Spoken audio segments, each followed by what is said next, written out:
Yo, it's time for a sequel. Sequel!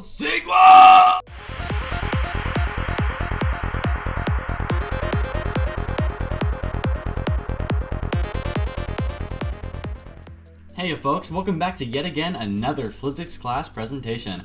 I, Hayden Westgrove-Sill, am gonna be your host once again, alongside my partners in crime, Nico Nader Navavizade and Annalisa Grace Johannesson. Say hi, you two. Hello everyone, it's me, and oh boy, we're doing another one of these. But don't worry, I made Hayden cut down on the puns this time. Oh yeah, she made herself very clear. Sounds like someone has thrust issues. Hey, remember what I said?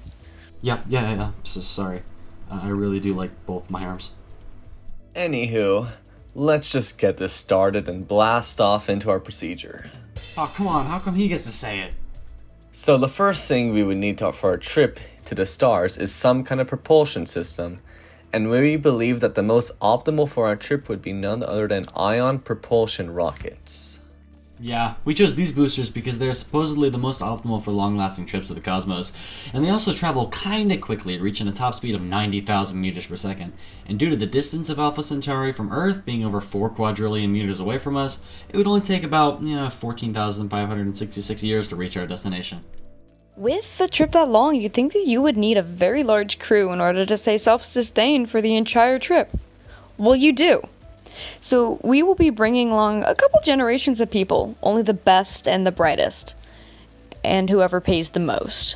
An integrated system with cryo-freeze would allow us to temporarily freeze passengers from the age of 55 to whenever their children reach that age. When that time arrives, they will exit cryo and be replaced by their children, and the parents will be able to live in... Nope, they're not gonna live. They're gonna be indentured to the ship to the day they die. And that cryo-freezing stuff sounds kind of expensive, so why don't we just use the life-sustaining properties of peanut brittle? Speaking of gravity falling, we should get on that subject, or more so we shouldn't. We don't need gravity. We'll float around the cabin, bouncing against the walls like a DVD screensaver. Who cares about any negative side effects? Nah, but for real, most of our journey would probably be spent unconscious, so I don't think that gravity would be the most efficient use of our resources. But hey, if you're really scared about it, you can just put some heavy rocks in your pocket and hope for the best.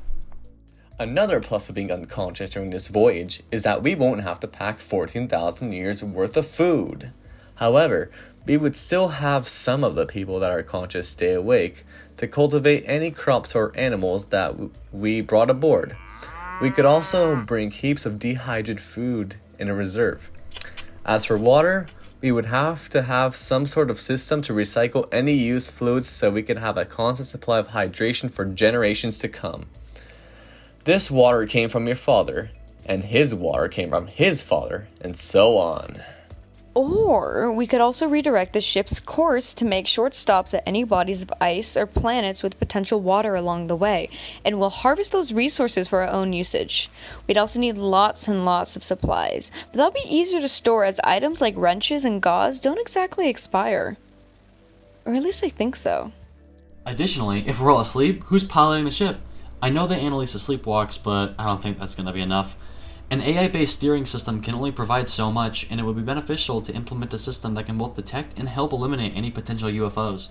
We propose that a defense system with giant guns and really cool lasers is to be put in place to fight off any asteroids, aliens, or any sus crewmates in the vicinity.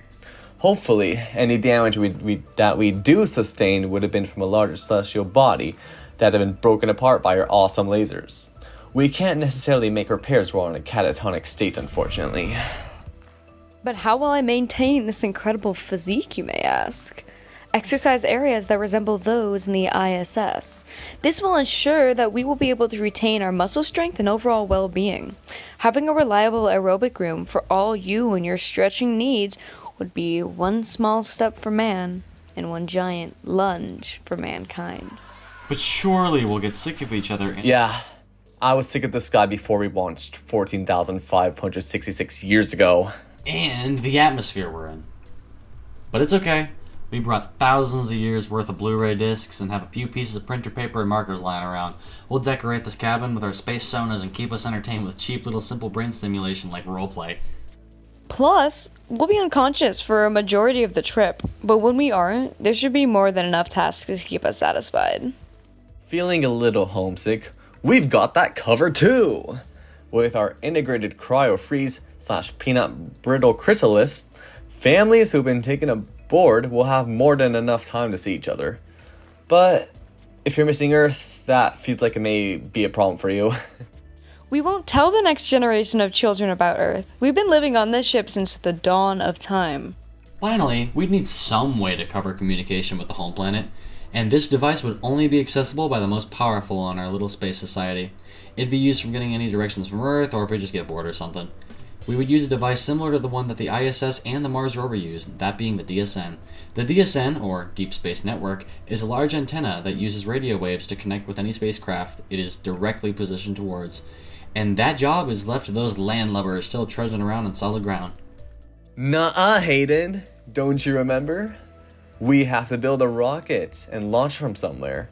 And we're gonna pick the most glorious Central Asian nation of Kazakhstan. I mean, they have the world's first spaceport, so they must be reliable. We'll be building it there too, so we don't have to move it very far. Because rockets are heavy. Am I right? Or am I right? I guess you're right. And they do have a bunch of mineral deposits too, so we won't really have to be spending an uncanny amount of dough on the metals. And for any wonks out there, we'll be using the basic thrust minus weight equation for our vertical force and just divide that by the mass to find acceleration. And that's all, folks. We hope you enjoyed our presentation and hope to see you on our voyage to the stars. It'll be out of this world. We should be prepared for departure anytime soon. Oh, what's that? We're not projected to leave until at least 3045? Interesting. Well, we'll keep you updated and let you know what we have in store. Make sure to Neptune in.